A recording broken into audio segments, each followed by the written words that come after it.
Allez Krishna, bienvenue à toutes et à tous. Alors c'est un nouveau format puisque j'ai rencontré un problème technique, je ne sais pas encore la cause, je ne peux plus faire de live. Donc je vais maintenant enregistrer des vidéos. Comme d'habitude, je vais lire s'il y a des clarifications, s'il y a des choses que je peux partager autres, je vais le faire. Mais sinon, ce sera plus de la lecture. D'autant plus que maintenant, je vais lire avant de repasser à la Bhagavad Gita, mais ce sera plus une étude un peu plus approfondie, avec une série de vidéos. Ce sera des classes en fait sur la Bhagavad Gita, pour vraiment mieux comprendre ce livre. Donc pour l'instant, en transition, je vais lire ce livre, Par-delà la naissance et la mort. C'est un petit livre de Srila Prabhupada. Donc nous allons lire un peu ce livre. C'est très intéressant. Le titre aurait pu être peut-être différent, parce que je sais que les gens n'aiment pas quand on met le mot mort dans un titre. Mais vous allez comprendre à l'intérieur de quoi ça parle quand je vais commencer à le lire. Alors, pour commencer, je vais chanter le Mahamantra avec une mélodie que j'ai moi-même été inspiré par le Seigneur, tout simplement. Donc je vais chanter le Mahamantra en ouverture, et ensuite on va commencer à lire.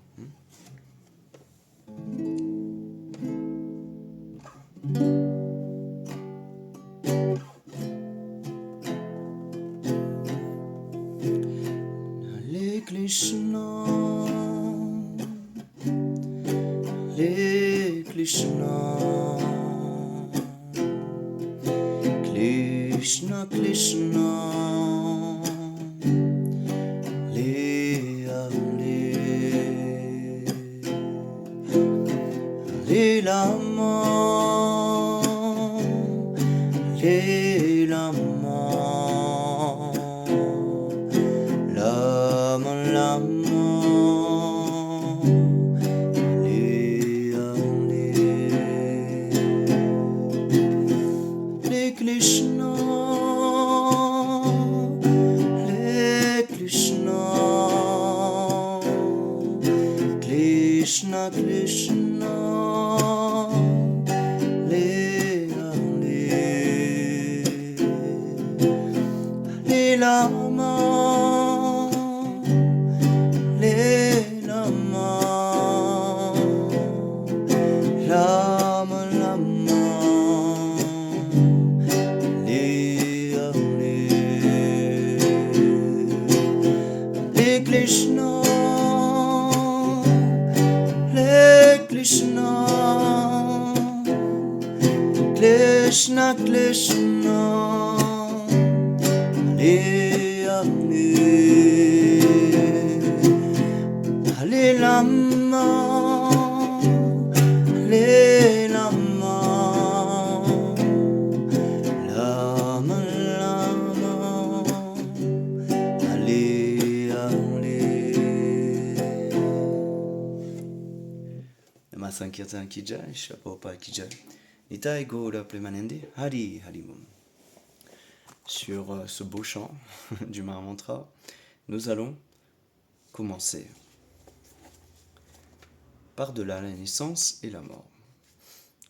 La vie continue-t-elle après la mort? La plus grande autorité spirituelle de l'Inde décrit ici le voyage de l'âme d'un corps à un autre et explique comment mettre un terme au cycle des morts et des renaissances en atteignant la demeure suprême. Par-delà la naissance et la mort, Shri Shrimad Abhay Chalanalavinda, Bhaktivedanta Swami Prabhupada, Acharya fondateur de la Société internationale pour la conscience de Krishna. Chapitre 1. Nous ne sommes pas le corps. Dehi nityam avadyoyam, dehe salvasya balatam, tasmat salvani bhutani, natvam shauchitum alasi. L'âme qui habite le corps est éternelle et ne peut jamais être tuée, aux descendants de Balat. Tu n'as donc à pleurer personne. Bhagavad Gita, chapitre 2, verset 30. La toute première étape de la réalisation spirituelle consiste à percevoir notre identité propre comme distincte de celle du corps. Je ne suis pas un corps de matière, mais une âme spirituelle. Voilà une prise de conscience essentielle pour quiconque veut transcender la mort et entrer dans le monde spirituel. Mais il ne suffit pas de dire « je ne suis pas le corps ». Il faut le réaliser profondément. Or, ce n'est pas aussi simple qu'il n'y paraît. À première vue, bien que nous ne soyons pas ce corps, mais pure conscience, d'une façon ou d'une autre, nous sommes devenus prisonniers d'une enveloppe physique. Si nous désirons vraiment connaître le bonheur et l'indépendance qui transcendent la mort, nous devons retrouver et assumer notre identité réelle, toute de pure conscience. Lorsqu'on est animé d'une conception corporelle de l'existence, l'idée que l'on se fait du bonheur ressemble à celle d'un homme en proie au délire. Certains philosophes soutiennent que, pour guérir ce délire dû à l'identification au corps, il faut s'abstenir de toute action. Du fait que les activités matérielles sont une source de souffrance, ils prétendent que l'on devrait purement et simplement cesser d'agir. Pour eux, la perfection culmine en une sorte de nirvana bouddhique, dans lequel aucune activité n'est accomplie. Toutefois, Bhagavad Gita nous apprend que le corps matériel n'est pas tout. Au-delà de cet amalgame d'éléments matériels, il y a l'esprit, et la manifestation de cet esprit est la conscience. On ne peut nier le phénomène de la conscience. Un corps sans conscience est un corps mort. Dès que la conscience a quitté le corps, la bouche ne parle plus, l'œil ne voit plus et l'oreille n'entend plus. Même un enfant peut comprendre cela. Il est indéniable que la conscience est absolument nécessaire à la vie du corps. Et qu'est-ce que cette conscience? Eh bien, tout comme la chaleur ou la fumée sont des manifestations ou des symptômes du feu, la conscience est le symptôme de l'âme. Telle est la philosophie de la Bhagavad Gita et la conclusion de toutes les écritures védiques. L'école impersonnaliste de Shankaracharya et les Vaishnavas appartenant à la succession disciplique de Shri Krishna, reconnaissent l'existence factuelle de l'âme. Mais les philosophes bouddhistes ne reconnaissent pas l'existence de l'âme. Ils prétendent qu'à un certain stade la matière s'agence de manière à produire la conscience. On peut réfuter cet argument en disant que même si nous avions tous les composants matériels à notre disposition, nous ne pourrions produire la conscience. Même si tous les éléments matériels sont présents chez un homme mort, on ne peut pas pour autant raviver sa conscience. Nous ne sommes pas que des machines.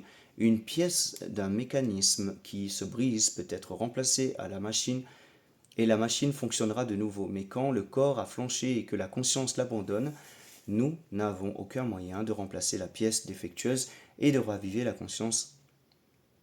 L'âme est différente du corps et aussi longtemps qu'elle habite le corps, celui-ci est animé. En l'absence de l'âme, il est impossible d'animer le corps. Nous ne pouvons percevoir l'âme avec nos sens grossiers, c'est pourquoi souvent nous en refusons l'existence. Mais en fait, il y a beaucoup de choses que nous ne pouvons voir avec nos sens limités. Nous ne pouvons voir ni l'air, ni les ondes radio, ni le son, ni une minuscule bactérie. Mais cela ne veut pas dire que toutes ces choses n'existent pas. Les microscopes et autres instruments nous permettent de voir beaucoup de choses dont nos sens imparfaits niaient auparavant l'existence. Il en va de même pour l'âme. Ce n'est pas parce qu'elle est de dimension atomique et qu'elle n'a été perçue ni par les sens ni par aucun instrument que nous devons conclure qu'elle n'existe pas. Le fait est que l'on peut en percevoir les symptômes et les effets. Shri Krishna est Dieu la personne suprême. Et il nous fait remarquer dans la Bhagavad Gita que toutes nos souffrances viennent de ce que l'on s'identifie au corps. Matalaspasas tu kanteya shitosna sukha dukkada agamapaino nityas tam titishvas babalatam. Éphémère, joie et peine, comme été et hiver, vont et viennent, ô fils de Kunti. Elles procèdent de la perception des sens, ô descendants de Balat. Il faut apprendre à les tolérer sans en être affecté. Bhagavad Gita, chapitre 2, verset 14. En été, nous aimons bien le contact de l'eau, mais l'hiver venu, lorsqu'elle est froide, nous cherchons au contraire à l'éviter. L'eau demeure toujours la même, mais notre corps le trouve tantôt agréable, tantôt désagréable. Toutes les sensations de plaisir ou de souffrance sont dues au corps. Selon les circonstances, le corps et le mental ressentent du plaisir ou de la souffrance. Mais nous aspirons incontestablement au bonheur, car la condition naturelle de l'âme est d'être heureuse. L'âme est une parcelle de l'être suprême, lequel est Satchitananda Vigraha, qui veut dire tout de connaissance et de félicité éternelle. Une goutte d'eau de l'océan possède toutes les propriétés de l'océan lui-même. Pareillement, bien que minuscule parcelle du tout suprême, nous avons la même nature que lui, les mêmes tendances. Krishna est Dieu la personne suprême, son nom signifie le plus grand plaisir. Krish signifie le plus grand et Na veut dire plaisir. Krishna incarne le plaisir suprême et en tant que parcelle infime de sa personne, nous aspirons naturellement au plaisir. L'âme, pourtant de dimension atomique, fait accomplir au corps toutes sortes de merveilles. Nous voyons dans le monde tant de villes, d'autoroutes, de ponts, de monuments, marques de grandes civilisations. Mais qui a fait le corps mais qui a fait tout cela, pardon? C'est la minuscule étincelle spirituelle sise dans le corps. Or, si de telles merveilles peuvent être accomplies par cette infime étincelle d'esprit, on ne peut pas même imaginer ce que l'Esprit suprême peut accomplir. Les aspirations naturelles de l'étincelle spirituelle infinitésimale reflètent les attributs du tout, la connaissance, la félicité et l'éternité. Mais le corps matériel fait obstacle à ces aspirations. La Bhagavad Gita nous enseigne cependant le moyen de combler les désirs de l'âme. Nous cherchons présentement à obtenir la connaissance, la félicité, l'éternité au moyen d'un instrument imparfait. De fait, notre progrès vers ces objectifs se trouve entravé par le corps matériel. Nous devons donc prendre conscience de notre existence au-delà du corps. Savoir en théorie seulement que nous ne sommes pas le corps ne suffit pas. Le corps est constitué des sens et les sens sont toujours accaparés par leurs objets. Par exemple, les yeux voient une personne attirante et nous disent « Oh, quelle belle fille, quel beau garçon, allons le rencontrer ». Les oreilles nous disent « Oh, quelle jolie musique, allons l'écouter ». Et la langue « Oh, voilà un bon restaurant, allons-y ». Ainsi, les sens nous entraînent d'un endroit à l'autre, nous rendant perplexes. Indriyanam ichalatam yadmano nuvidyatim tadasya halati pragyam vayul navam ivam bashim. Comme un vent violent balaye un bateau sur l'eau, il suffit qu'un seul des sens débridés capte l'attention du mental pour que l'intelligence soit emportée. Bhagavad Gita chapitre 2, verset 67. Il est impératif que nous apprenions à maîtriser nos sens. On appelle Goswami celui qui a appris à se rendre maître de ses sens. Go signifie sens et Swami celui qui maîtrise. Ainsi, celui qui parvient à maîtriser ses sens mérite le titre de Goswami. Krishna enseigne que celui qui s'identifie au corps de matière ne peut recouvrer son identité propre d'âme spirituelle. Les plaisirs physiques sont parfois enivrants, mais de courte durée, et nous ne pouvons pas y trouver de plaisir véritable, du fait même de leur nature éphémère. Le bonheur réel est celui de l'âme, non celui du corps. Nous devons orienter nos vies de manière à ne pas être distraits par les plaisirs corporels. Car si d'une façon ou d'une autre nous nous laissons distraire, il devient presque impossible de fixer notre conscience sur notre identité véritable au-delà du corps. Bhogaishvarya prashaktanam taya parita chetasam yavasayatmika buddhihim samadhauna vidiyatem tlegunya vishaya vedam nistleguno bavarjuna nilidvanvo nityasadvastum nilyogakshemahatmavam. La ferme résolution de servir le Seigneur suprême avec amour et dévotion ne naît jamais dans l'esprit confus de ceux qui sont trop attachés au plaisir des sens et à l'opulence matérielle. Les Védas traitent essentiellement de sujets relatifs aux trois modes d'influence de la nature matérielle. Transcende ces trois gunas, ô Arjuna, libère-toi de toute dualité, de tout souci de gain et de sécurité, et fixe ton attention sur le soi. Bhagavad Gita chapitre 2, 44 à 45. Le mot Veda signifie livre de connaissances. Il y a beaucoup de livres traitant du savoir et de la sagesse spirituelle, variant selon le pays, la population, le milieu, etc. En Inde, ce sont les Védas. En Occident, l'Ancien et le Nouveau Testament. Et les musulmans acceptent le Coran. Or, quel est l'objet de tous ces livres saints? ils doivent nous amener à comprendre notre nature d'âme pure. Ils visent à restreindre les activités du corps par certaines règles, celles-ci constituant souvent des règles de moralité. La Bible, par exemple, contient 10 commandements destinés à régler nos vies. Nous devons discipliner nos corps de façon à pouvoir atteindre la plus haute perfection. Sans principe régulateur, il est impossible de parfaire nos vies. Les règles peuvent différer d'un pays à un autre, ou d'une écriture sainte à une autre. Cela n'a pas vraiment d'importance car elles sont énoncées en fonction de l'époque, des circonstances et de la mentalité des gens. Le principe reste le même, obéir à des règles. Dans le même esprit, les gouvernements établissent des lois auxquelles doivent se soumettre les citoyens. C'est qu'il n'y a aucune possibilité de progrès dans une civilisation ou un régime dénué de toute loi. Dans le verset cité plus haut, Shri Krishna dit à Arjuna que les principes régulateurs des Védas ont pour but de dominer les 3 influences de la nature matérielle, à savoir la vertu, la passion et l'ignorance. Tlegunya Vishaya Veda. Il lui conseille de s'établir au niveau de l'âme spirituelle pour ainsi retrouver sa condition naturelle, au-delà des dualités de la nature matérielle. Ces dualités, telles le plaisir et la souffrance, la chaleur et le froid, naissent du contact des sens avec leur objet.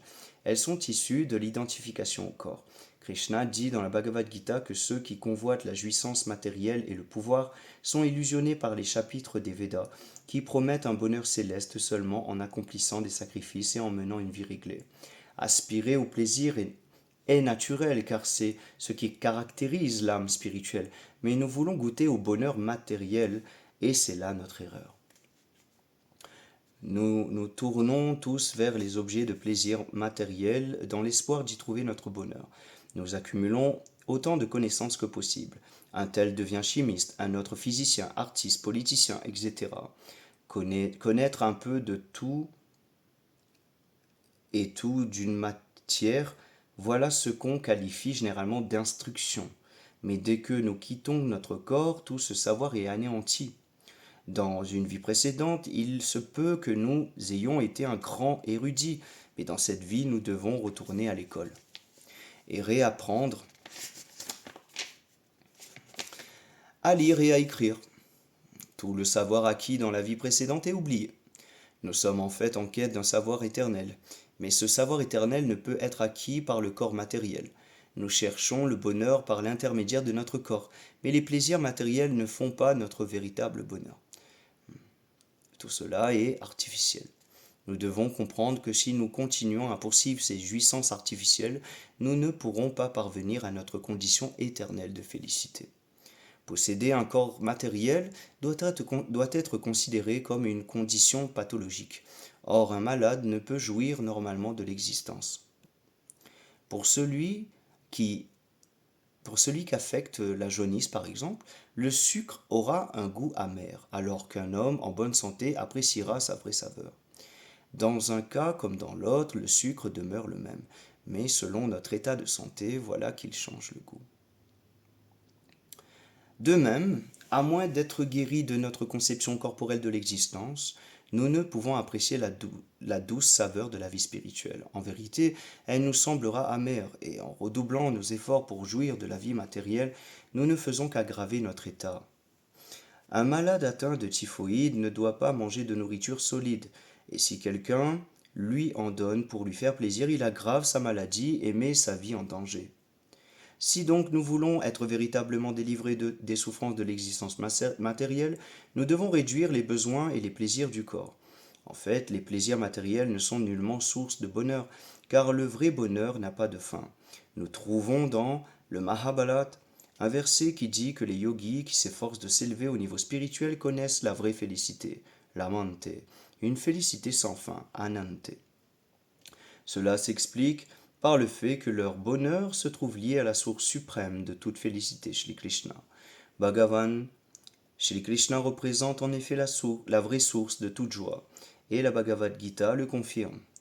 Bhoktaram yagyatapasam salvalokam mahishvalam suridam salvabhutanam yadvamam santim lichatim.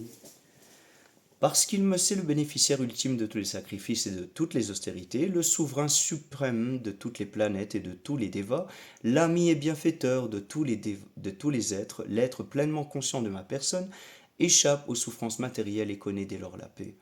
Bhagavad Gita, chapitre 5, verset 29. Nous pouvons connaître le plaisir si nous comprenons que nous sommes par nature destinés au plaisir de Dieu. Le bénéficiaire véritable de toute joie est le Seigneur suprême et nous sommes destinés à faire son plaisir. Un exemple pourrait être donné avec la relation qui existe entre mari et femme, le mari incarnant le principe jouissant, Purusha, et la femme celle dont il a jouissance, Prakriti. Le Purusha est le sujet et la Prakriti est l'objet. Quand il y a un bonheur réel, on ne saurait dire que le mari est le plus heureux que sa femme ou que le bonheur de la femme est inférieur à celui de son époux. La joie est partagée à la fois par le mari et la femme. De la même façon, notre joie ne peut devenir parfaite que lorsque nous contribuons à la félicité de Dieu. Bien que Krishna soit le bénéficiaire et nous les objets de son plaisir, ce plaisir est également partagé de part et d'autre. C'est une relation réciproque. Dieu s'est multiplié en d'innombrables émanations dont nous faisons partie. Dieu est unique et sans second, mais il voulut se multiplier afin d'accroître son plaisir. Dieu s'est fait multiple pour son plaisir et nous nous trouvons être les objets de ce plaisir. Là réside notre nature originelle et le but même pour lequel nous avons été créés. Il est impossible de trouver indépendamment le bonheur sur le plan physique. La jouissance matérielle au niveau du corps se trouve d'ailleurs réprouvée tout au long de la Bhagavad Gita. Matasvasastu konte ashitoshna sukadukadam agamapaino nityas tam titishvas babalatam. Éphémère, joie et peine, comme été et hiver vont et viennent au fils de Kunti. Elles procèdent de la perception des sens. Aux descendants de Balat, il faut apprendre à les tolérer sans en être affecté.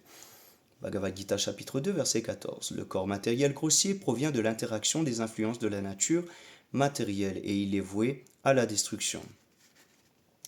Antavantai medeham nityakshoktam shari linaham anashinum plameyashyam tasmad yudyashvam balatam. Le corps matériel de l'âme indestructible, éternelle et sans mesure, est voué à une fin certaine. Fort de ce savoir, combat aux descendants de Balat. Bhagavad Gita chapitre 2 verset 18. Shri Krishna nous encourage à transcender la conception corporelle de l'existence pour nous élever au niveau de notre véritable nature spirituelle. Gunanetana chichatlindehi deha samutbhavam janmam lityu jala dukkhai vimuktom littamashnutem.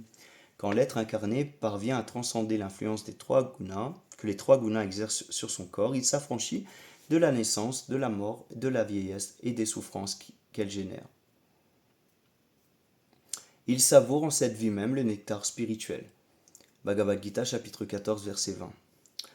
Pour nous établir au niveau purement spirituel, celui du Brahma-Bhutta, au-delà des trois gunas, nous devons adopter la méthode de la conscience de Krishna. Or, le bien précieux que nous a légué Chaitanya Mahaprabhu, à savoir le chant des noms de Krishna, Hare Krishna, Krishna Krishna, Hare Hare, Hare Rama, Rama Rama, Hare Hare, facilite ce processus. C'est ce que l'on appelle la voie du Bhakti Yoga, le yoga de la dévotion, ou Mantra Yoga, celle que suivent les plus grands transcendantalistes.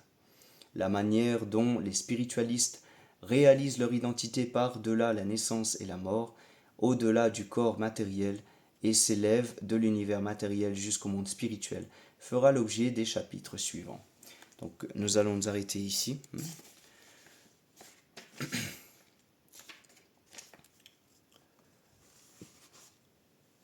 Srila Prabhupada Ki Jai. Et bien sûr, comme c'est un livre assez précis et complet, il partage beaucoup de versets de la Bhagavad Gita aussi, je pense que ça a été assez clair.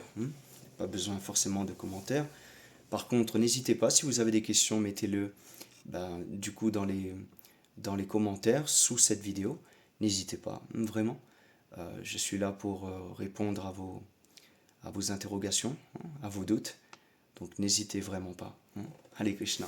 On va finir par le chant du Mahamantra, puisque c'est recommandé ici pour réaliser son soi véritable. Ce chant est préconisé par le Seigneur Chaitanya Mahaprabhu lui-même, qui est venu il y a 500 ans, il y a plus de 500 ans, au Bengale, en Inde. Et il était ni plus ni moins que Dieu, la personne suprême. Il est venu pour nous donner ce Mahamantra. Si vous commencez à le chanter, à l'écouter, vous verrez. Des merveilles vont s'opérer en vous. Surtout au niveau spirituel. Nous allons donc continuer à chanter pour clore cette session. Merci infiniment d'avoir suivi jusqu'ici.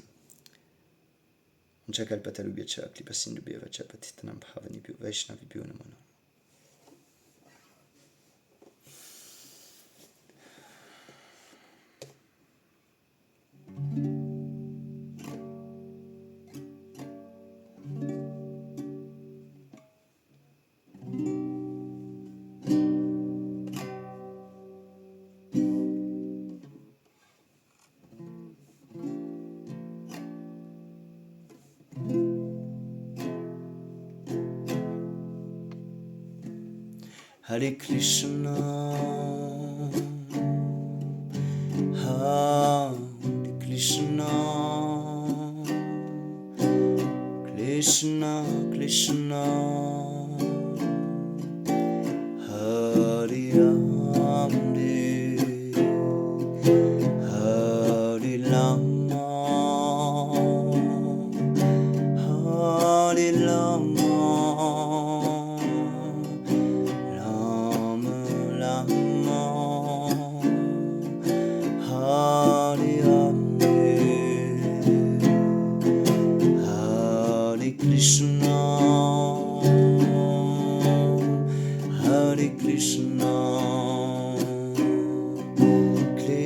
Krishna Krishna,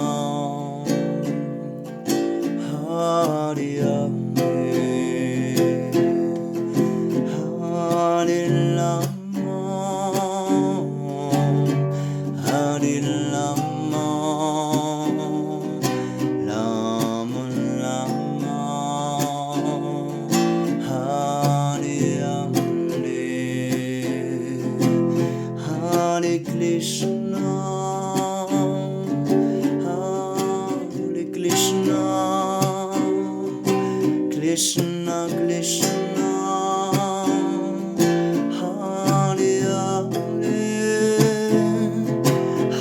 Hare Rama, Hare Rama, Rama Rama, Hare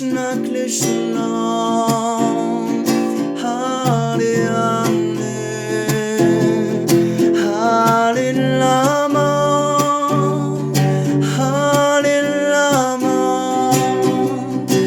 Hare Krishna. Krishna Krishna, Hare Hare, Hare Rama, Hare Rama, Rama Rama, Hare Hare, Hare Krishna, Hare Krishna, Krishna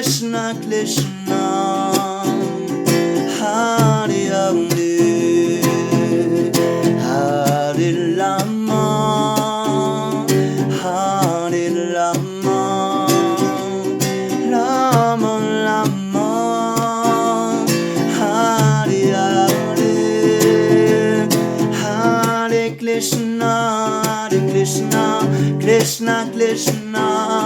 Hare, Hare Rama, Hare Rama, Rama Rama, Hare Hare, Hare Krishna, Hare Krishna, Krishna Krishna, Hare Hare, Hare Rama, Hare Rama.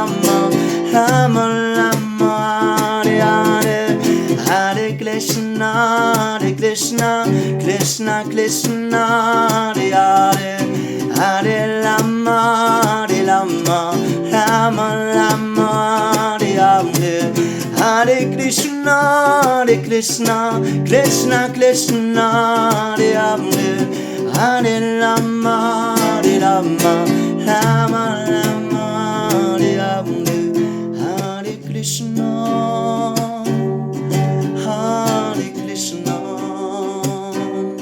Krishna Krishna, Hare Hare,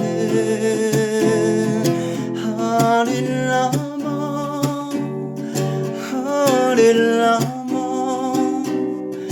Rama Rama,